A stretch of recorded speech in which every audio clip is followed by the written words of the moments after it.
इतनी शिद्दत से मैंने तुम्हें पाने की कोशिश की है कि हर जर्रे ने मुझे तुमसे मिलाने की साजिश की है।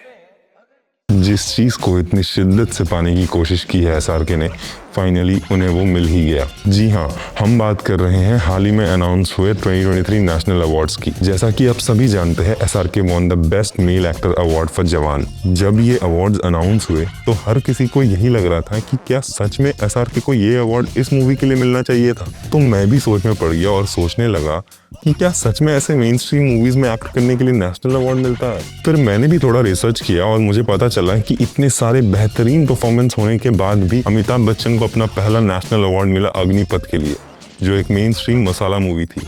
और सबसे ज्यादा कंट्रोवर्शियल तो ये था कि जब छोटे नवाब सैफ अली खान को हम तुम जैसे मूवी के लिए अवार्ड मिला, पर ओमकारा जैसे मूवी के लिए कुछ भी नहीं। Maybe it's all about playing it safe. तो वापस आते हैं एसआरके पे। Jawan was king Khan 75th film as a lead. तो क्या ये अवार्ड लाइफ टाइम अचीवमेंट की तरह दिया जा रहा है? जवान एसआरके की टॉप परफॉर्मेंस में से एक है या नहीं? अगर नहीं है तो क्या इसके लिए अवार्ड मिलना चाहिए था? इतने सारे सवाल है हमारे पास और आज का ये वीडियो है इन्हीं सारे सवालों का जवाब ढूंढने के लिए। 2004 के नेशनल अवार्ड्स में एसआरके स्वदेश के लिए फाइनल राउंड में जाके हार गया था और आखिर में अब जाके अवार्ड जवान की वजह से जीता है। और हार के जीतने वाले को क्या कहते हैं? तो मैं मैटिनी मैन आज कोशिश करूंगा एसआरके की टॉप 10 बेस्ट परफॉर्मेंसेस पिक करने की। जी हाँ, नंबर 10 पे है Baazigar. Anti hero negative shades character करने में एसआरके हमेशा से ही माहिर थे। डर, बाजीगर, डॉन, रईस, कई सारे मूवीज ओवर द इयर्स ऐसे आए हैं जहाँ पे किंग खान ने अपना ये साइड दिखाया है। डर का परफॉर्मेंस भी कमाल था, लेकिन मुझे लगता है Baazigar was the peak of SRK's negative aura.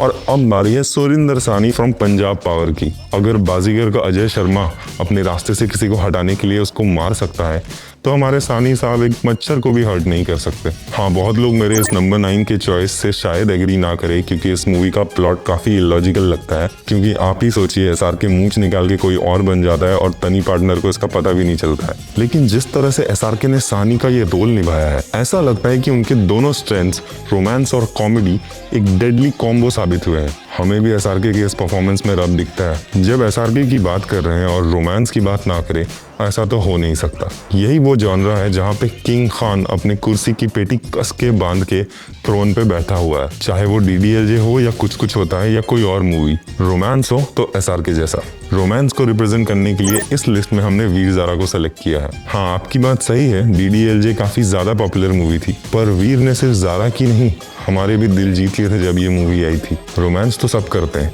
लेकिन एसआरके जैसा कोई नहीं करता, राइट? रोमांस है तो हार्ट ब्रेक भी जायज है। And what better than this tale of eternal heart break. जी हाँ, मैं बात कर रहा हूँ देवदास की। ये क्लासिकल मूवी कई सारे बंगाली नॉवेल्स की बॉलीवुड एडेप्शन है। एंड एसआरके को काफी ज्यादा क्रिटिसिज्म भी मिला था ये रोल एक्सेप्ट करने पे। लेकिन जब भी मैं देवदास के बारे में सोचता हूँ, मुझे शाहरुख का ही चेहरा नजर आता है और उनका इटर्नल लव स्टोरी विद पारो। और नंबर 6 पे है डॉन। हाँ, वही जिसके पीछे 11 मुल्कों की पुलिस पड़ी है। बैक देन जब फरहान अख्तर ने डॉन मूवी अनाउंस किया था, तब काफी ज्यादा क्रिटिसिज्म आया था कि डॉन जैसे क्लासिक को कैसे रीमेक कर सकते हैं, वो भी लेजेंडरी बिग बी के रोल में एसआरके कैसे आ सकता है। लेकिन अब देखो, एसआरके सिर्फ एक डॉन ही नहीं, पूरी डॉन फ्रेंचाइजी बना के गया। और रणवीर सिंह की डॉन 3 की अनाउंसमेंट के बाद बैकलैश देखकर लगता है एसआरके की डॉन को पकड़ना किसी और के लिए मुश्किल ही नहीं, नामुमकिन है। सो गाइस, बाकी के रिमेनिंग 5 मूवीज की लिस्ट जानने से पहले लाइक, कमेंट और सब्सक्राइब जरूर करो। नंबर 5 पे है खान फ्रॉम द एपिग्लॉटस। ये मूवी कका कका के रन से लेके खान तक एसआरके की ग्रोथ दिखाता है और ये एक इम्पोर्टेंट मूवी है उनके करियर की। My name is Khan and I am not a terrorist. इस डायलॉग से एक स्ट्रॉन्ग स्टेटमेंट दिया था करण जौहर की इस मूवी ने, और इस कैरेक्टर को एसआरके ने काफी ऑनेस्टी के साथ निभाया है। ये मूवी और इनकी कम्युनल हार्मनी की ये अपील हमेशा रेलेवेंट रहेगी। फारा खान ने पूरे बॉलीवुड को सेलिब्रेट किया था ओम शांति ओम में, लेकिन सिर्फ बॉलीवुड को नहीं, it was also the celebration of SRK the star.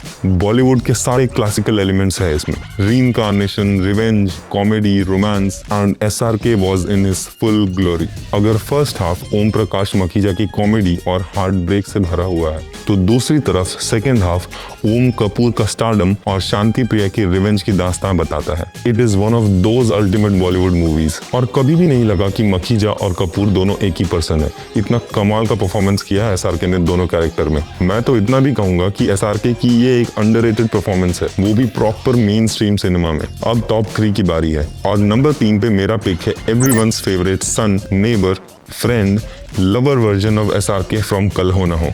अमन माथुर एक ऐसा कैरेक्टर है जो सिर्फ मूवीज में दिखाई देता है और SRK ने इस रोल को काफी चीयरफुलनेस के साथ प्ले किया है। एंड होते होते हमें ये पता भी नहीं चलता है कि ये एक ट्रेजेडी मूवी है। इसके टाइटल सॉन्ग को एक लाइफ एंथम बनाने में सिर्फ म्यूजिक का कमाल नहीं है, SRK was at his best while performing in this song. It's one performance to cherish for.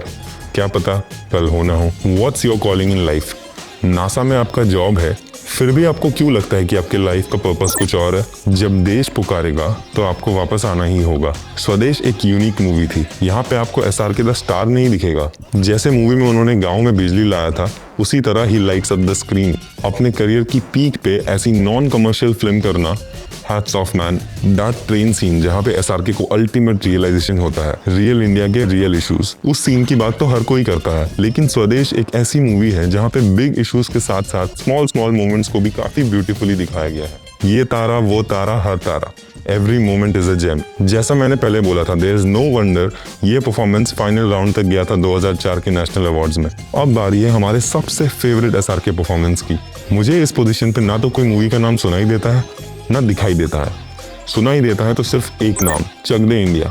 जी हाँ, मेरे तुम्हारे सबके favourite coach Kabir Khan is number 1 pick in this countdown. एक डिसग्रेस्ड कोच से वर्ल्ड कप विनिंग कोच तक का सफर SRK ने काफी ब्यूटीफुली एक्ट किया है। इस रोल के लिए जो डिग्निटी, इंटेंसिटी एंड पैशन चाहिए था, SRK वो सारी चीजें लेकर ग्राउंड पे उतरा था और बिना किसी इनसिक्योरिटी के इतने सारे अननोन वुमेन एक्टर्स को लाइमलाइट स्टील करने दिया था। इंटरेस्टिंगली एक हद तक जवान में भी विमेन एक्टर्स के लिए एक सिमिलर स्पेस था। जिस इंटेंसिटी से उन्होंने कबीर खान का रोल प्ले किया, नो वंडर जब India women hockey world cup जीतती है तो कोच कबीर खान के साथ साथ हमारे आंखों में भी आंसू थे। सबके लाइफ में कोई ऐसा होना चाहिए जो वक्त आने पे 70 मिनट वाला स्पीच दे सके। तो ये था मैटिनी मैन का फेवरेट 10 परफॉर्मेंसेस ऑफ SRK। काफी डिफिकल्ट था ये लिस्ट बनाना, क्योंकि ऐसे कितने ही बेस्ट परफॉर्मेंसेस दिए है SRK ने। क्योंकि चाहे वो डर हो, कभी हाँ कभी ना, यस बॉस, मैं हूं ना, दिल से, I can go on and on. और अब तो किंग खान वापस भी आने वाले हैं किंग मूवी के साथ। SRK रुकने का कोई नाम नहीं ले रहे हैं, क्योंकि पिक्चर अभी बाकी है मेरे दोस्त।